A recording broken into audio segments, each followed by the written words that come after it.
Bonjour et bienvenue dans cette nouvelle capsule de cours, Identifier les ions présents dans les solutions.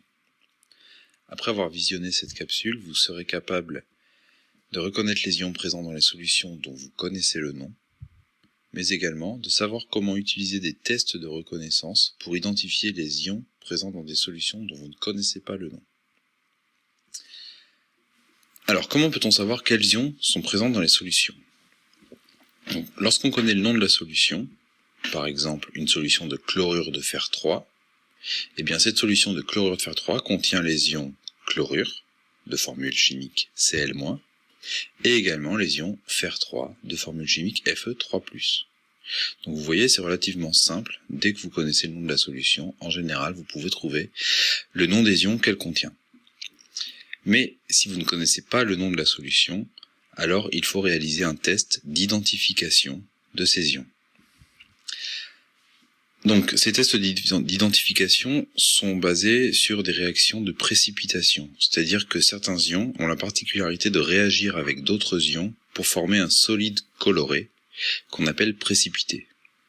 Vous verrez des images de ces précipités un petit peu plus tard dans la capsule. Donc, on utilise cette particularité pour identifier les ions. Alors, dans un tube à essai, par exemple, vous avez la solution à tester. La question que vous posez, c'est quels ions contient cette solution. Donc le principe, c'est que vous allez verser un détecteur dans la solution et observer le précipité coloré qui se forme. Nous allons commencer par des tests d'identification des ions positifs, puisque nous utiliserons quasiment tout le temps le même détecteur. Alors déjà, est-ce que vous vous souvenez ce qu'est un ion positif ? Donc rappelez-vous, un ion positif, c'est un ion qui est formé à partir d'un atome qui a perdu des électrons. Donc il a des charges positives en excès par rapport aux électrons. Donc les tests d'identification des ions positifs, donc ceux que nous utilisons en troisième, on va les détecter grâce à la soude. Attention, la soude, et d'ailleurs la plupart des solutions que vous allez utiliser cette année, présentent des dangers. Donc il faudra veiller à manipuler avec précaution en respectant les règles qui sont rappelées dans la vidéo, les règles de sécurité en chimie, dont vous trouverez le lien à la suite de cette capsule sur le site.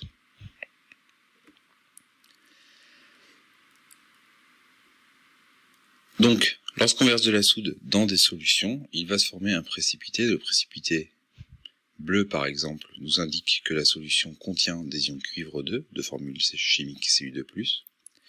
Le précipité vert pâle nous montre que la solution contient des ions fer 2, de formule chimique Fe2+.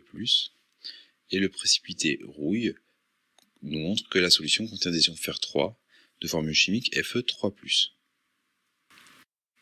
Pour les ions négatifs, nous utiliserons d'autres détecteurs, mais le principe restera évidemment le même que celui qu'on vient de voir pour les ions positifs. Vous n'avez pas à apprendre ces tests, ils vous seront donnés à chaque fois sous la forme d'un tableau. Donc dans ce tableau, on vous donnera le nom de l'ion, ainsi que sa formule chimique, le nom du détecteur utilisé, et la couleur du précipité qui vous servira à dire quel ion vous avez identifié. Donc, par exemple pour l'ion cuivre 2, de formule chimique Cu2+, on nous indique que le détecteur utilisé est la soude et que le précipité sera de couleur bleue. Donc si vous obtenez un précipité bleu lorsque vous utilisez la soude comme détecteur, cela signifie que la solution contient des ions cuivre 2. L'ion fer 2 de formule chimique Fe2+, on utilise encore la soude, et la couleur du précipité sera, si vous vous en souvenez, vert pâle. Les ions fer 3, donc de formule Fe3+, avec le détecteur, toujours la soude, et la couleur du précipité, rouille.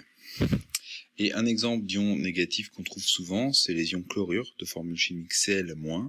Donc cette fois, le détecteur utilisé sera une solution qu'on appelle nitrate d'argent. Et lorsqu'on verse du nitrate d'argent et qu'on obtient un précipité blanc qui noircit lorsqu'on le laisse à la lumière, alors ça signifie que la solution contient des ions chlorure.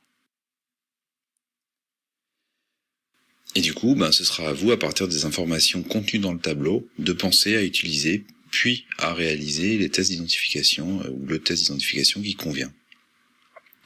Donc, rappelons le principe, on a une solution, on verse un détecteur et on observe la couleur du précipité. Donc les questions que vous devez vous poser lorsque vous avez une telle expérience à mettre en œuvre, ce sera donc quel ion est-ce que je vais essayer d'identifier ? Du coup, quel détecteur je vais devoir utiliser? Et quelle couleur de précipité devrais-je obtenir si l'ion est vraiment présent dans la solution?